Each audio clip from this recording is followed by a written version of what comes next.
Politics এবং political পার্টির মধ্যে নিজেদের মধ্যে ঝগড়া করতে করতে ভারত, ইন্ডিয়া অথবা ইন্ডিয়ান আর্মি, নেভি, এয়ারফোর্স, সামরিক বাহিনী এইটাকে মনে হচ্ছে কোথাও না কোথাও গুলিয়ে ফেলছি। এইটা গুলিয়ে ফেলছি বলে নিজেরাই নিজেদের ভারত এবং ভারতের সামরিক বাহিনী, ভারতের ইউনিয়ন অফ ইন্ডিয়া, তাদের সম্বন্ধে, তাদের কৃতিত্ব সম্বন্ধে একটা প্রশ্নচিহ্ন আমরা বারবার প্রত্যেকে তুলে দিচ্ছি। সেটা যে কোনো পলিটিক্যাল পার্টি হতে পারে।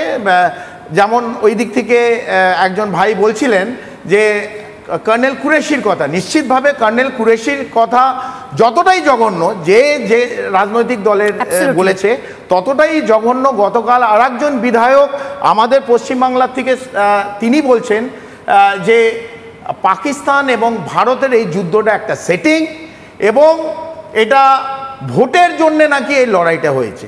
ভারতের সার্বভৌমত্ব, ইন্টিগ্রিটির যে আমার কাজ সেটাকে আমাকে অক্ষুণ্ণ রাখা এবং অ্যাজ এ সামরিক বাহিনীর প্রাক্তন অথবা যে সামরিক বাহিনী এখন যারা আছে তারা যখন আগে যায় লাইন অফ কন্ট্রোল অথবা ইন্টারন্যাশনাল বর্ডারে লড়াই করতে, যেরকম অপারেশন সিন্দুর, তারা কোনো পলিটিক্যাল পার্টির জন্য লড়াই করতে যায় না, তারা 140 কোটি মানুষের জন্য লড়াই করতে যায়। এবং সে যখন আগে যাচ্ছে সে বলে না I may not come but my India should be safe, আমার ভারত যেন সুরক্ষিত থাকে।